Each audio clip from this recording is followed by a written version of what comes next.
अल जजीरा में एक रिपोर्ट की है, ईरान बहाना है, पाकिस्तान निशाना है, तो इस जुमले में आपको कितना दम लगता है? इजराइल मान्यता देने जा रहा है बलूचिस्तान को एक अलग देश होने। ईरान के साथ जंग करके असल हदफ, असल टारगेट पाकिस्तान तक पहुंच। नाज़रीन, एक जानिब बलूचिस्तान और खैबर पख्तूनख्वा में दहशतगर्दी की कार्रवाइयां तेज हो चुकी हैं, तो वही साथ साथ शहर हकदार इस्लामाबाद भी इस वक्त धमाकों का सामना कर रहा है। पाकिस्तान पर, पाकिस्तान के मुख्तलिफ शहरों पर और हमारी जो काकुल मिलिट्री अकेडमी है वहां पर ड्रोन अटैक शुरू हो गए हैं। और ये जो ड्रोन आ रहे हैं ये भारत अफगानिस्तान को प्रोवाइड कर रहा है और जंग खतरनाक तरीन मरहले में दाखिल हो गई है कि जो टीटीपी ने पाकिस्तान पर ड्रोन अटैक किए हैं, भारत इनकी लॉजिस्टिकली सपोर्ट करता है, इनको फाइनेंशियल सपोर्ट करता है, इनको टेरर फाइनेंसिंग करता है और इनकी सहूलतकारी अफगान तालिबान कर रहे हैं। इस्लामाबाद में जुर्रत की इशफाक भाई, हम अफगानिस्तान का वजूद मिटा देंगे। सारा नेक्सस ताने बाने तो इंडिया के साथ जुड़, जी, चाहे वो BLA हो, चाहे वो TTP हो, ये सारे ताने बाने वहां से जुड़ जाओ। ये ईस्टर्न और वेस्टर्न फ्रंट्स पे जंग एक ही है और उस जंग के पीछे है भारत।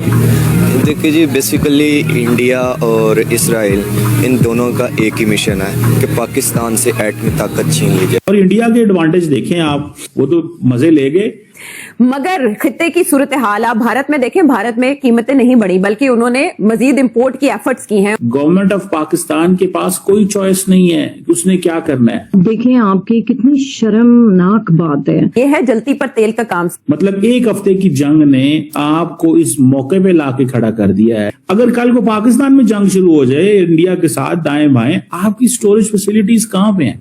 हम लाते हैं टॉप शोज और अनलिमिटेड एंटरटेनमेंट सिर्फ YouTube पर। अगर आपने अभी तक हमारा चैनल सब्सक्राइब नहीं किया तो अभी सब्सक्राइब करें और बेल आइकॉन को क्लिक करके हमारी लेटेस्ट वीडियोस के बारे में अपडेट जानें। क्योंकि पाकिस्तान एक वाहिद और दुनिया का 7वां एटमी मुल्क है, सो हमारी सबसे बड़ी पावर इस वक्त हमारी एटमी पावर है। सो इसराइल भी बार बार एक यही एजेंडे पर काम कर रहा है कि किसी तरह पाकिस्तान की एटमी पावर को कमज़ोर किया जाए और उनसे एटमी पावर छीन ली जाए। इसमें इंडिया इन्वॉल्व है, इसमें रॉ की एजेंसीज इन्वॉल्व हैं। ये इन्होंने एक ऐसे गिरोह बनाए हुए हैं, तालिबान के अंदर ही इन्होंने एक ऐसे गिरोह बनाए हुए हैं जो ऐसे की हरकत करते हैं पाक आर्मी के खिलाफ, जो उनसे नया अटैक्स करते हैं। अफगान तालिबान खुद इस TTP की मावनत करते हैं, वो उन्हें अपना भाई समझते हैं। जब जेलें इन्होंने खोली थी अगस्त 2021 में, उन्होंने कहा था कि ये हमारे भाई हैं। और अफगान तालिबान, याद रखिए कि जो TTP का सरबराह होता है वो उस वक्त तक TTP का सरबराह मुकम्मल तौर पर असर्ट ही नहीं कर सकता जब वो अफगान तालिबान के अमीर के हाथ में बैत नहीं करता। तो ये वन कॉइन के दो हिस्से हैं और हमें यही हमेशा गलतफहमी रही कि ये हमारी जो पॉलिसी मेकर्स थे ये कहते रहे नहीं वो जो तालिबान है वो तो बड़े अच्छे हैं, ये खराब। आप देखें इस्लामाबाद में हमला हुआ, उससे पहले जो है ये कल हमारे कर्नल साहब जो है वो शहीद हुए, हमारी आर्म फोर्सेस पे हमले हो रहे हैं और इन सब के जो ताने बाने जो कनेक्शन है वो वहां पे है। तो जब हम कहते हैं इन लोगों को हमारे हवाले करो तो ये मानते नहीं है। तो अब आप बताएं कि पाकिस्तान के पास क्या चॉइस है? दुनिया खामोश बैठी हुई है, साइलेंस है हर तरफ और ना दुनिया इनको रिकॉग्नाइज करती है। सारे ममालिक यही कहते हैं कि जनाब यहाँ पे अलकायदा मौजूद है, यहाँ पे TTP मौजूद है। सब मकसद ये है कि पाकिस्तान की इकोनॉमिक ग्रोथ को रोका जाए। अब इंडियंस भी ये चाहते हैं कि भाई पाकिस्तान जो इकोनॉमिक फ्लाइट ले रहा है उसको रोको। अब हर हफ्ते देखें तालिबान जो है वो दूसरे हफ्ते भारत एक तालिबान का वजीर पहुंचा होता है और वहां पे जाके वो जो है वो कोई डायलॉग कर रहा है। अब तो आपने देखा होगा कि इंडिया के बजट के अंदर जो है वो अफगानिस्तान का बजट बढ़ा दिया गया है। जो उन्होंने अपना बजट ले आउट फरवरी में पेश किया उसमें आप no they will invest more money in Afghanistan. बदकिस्मती है मैडम शेख के एक सरहद पे अफगानिस्तान और दूसरी सरहद पे भारत है और इन दोनों के पीछे इसराइल है और तीसरी सरहद पर इस वक्त पूरी दुनिया यानी जुल्म और वहशत व बर्बरियत ट्रंप साहब की और बेरहम सौदागर की और इसराइल की और पीछे एक मुनाफकत भरी दुनिया और अक़वाम मुत्तहिदा, चीन और रूस का सरेंडर, तो वो भी हमारे सरहद पर है। हमने हर मौके पे इनकी मदद भी की, पैसे भी ऑफर किए और उल्टा क्या हुआ मैडम शेख, ये भारत की गोद में जाकर बैठे। इसराइली एनजीओज को इन्होंने बुलवा लिया है अब, यानी इनके रूहानी मरकज कंधार में इसराइली एनजीओज काम कर रही हैं।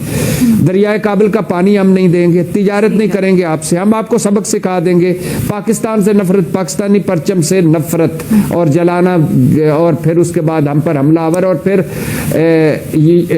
इनके 4.25 सालों में 10,500 हम पर दहशतगर्द हमले और 4,500 शहादतें थे जिनके अब मौसम थे। कि कभी आप मुझे बताएं, आप इतने अरसे से इस सारी सिचुएशन को देख रही हैं, कभी किसी अफगान तालिबान के हुकूमत के नुमाइंदे ने या सरबराह ने या तर्जुमान ने कभी पाकिस्तान के अंदर किसी दहशतगर्दी की कार्रवाई की मजम्मत की है?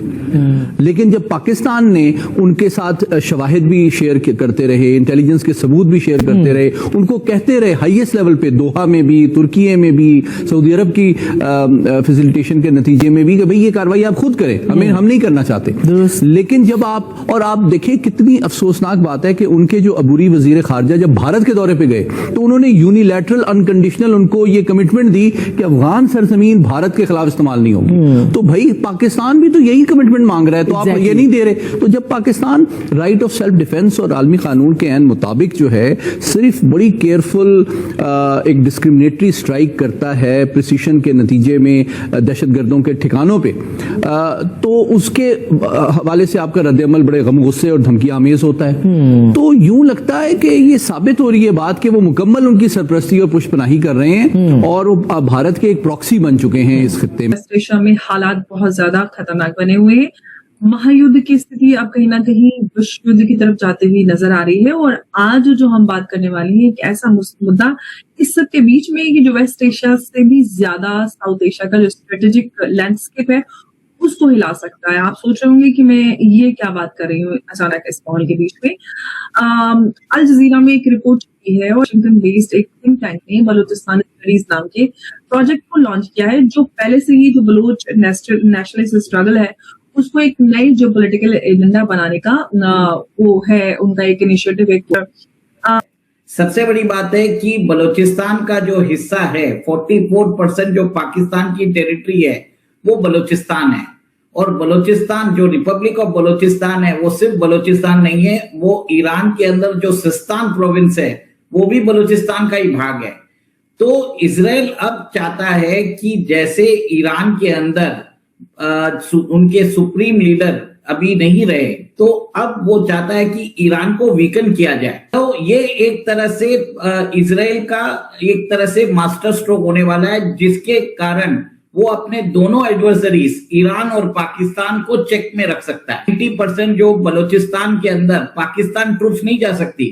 पिछले दिन न्यूज आई थी कि कंप्लीट बलूचिस्तान के ऊपर जो है बलोच लिबरेशन आर्मी का एक तरह से एक छत्र राज हो चुका है। अब बलूचिस्तान जो है इंटरनेशनल रिकॉग्निशन चाहता है और इसके लिए वो यूनाइटेड नेशंस और बाकी जितनी भी फ्रेंडली कंट्रीज है वहां पर वो याचनाएं करने वाला है। सोमालीलैंड जो है सोमालिया से निकल के आया और उसको उनको करने नहीं दे रहा है। अब वो उन्होंने इन्वेस्टमेंट कर दिया होगा तो वो क्या करेंगे, वो डायरेक्टली बोलेंगे चलो BLAC डील कर लेते हैं। तो ये पॉसिबल है। जब इजराइल अगर मूव करेगा तो अमेरिका भी मूव कर लेगा। सबसे बड़ी बात है कि बाकी जो जितनी भी कंट्रीज है, जिधर ईरान ने अभी जिनको भी टारगेट किया, उनके सिविलियन जितने भी सिविलियन जो जगहों पर गल्फ में टारगेट किया है, ये सारे कंट्री भी ईरान के अगेंस्ट हो। तो आपको ये वीडियो कैसा लगा कमेंट बॉक्स में जरूर लिखिए। इस वीडियो को लाइक कीजिए, शेयर कीजिए, सब्सक्राइब करना ना भूलिए आपके चैनल EFCZ को। तो मिलते हैं अगली वीडियो में। जय हिंद।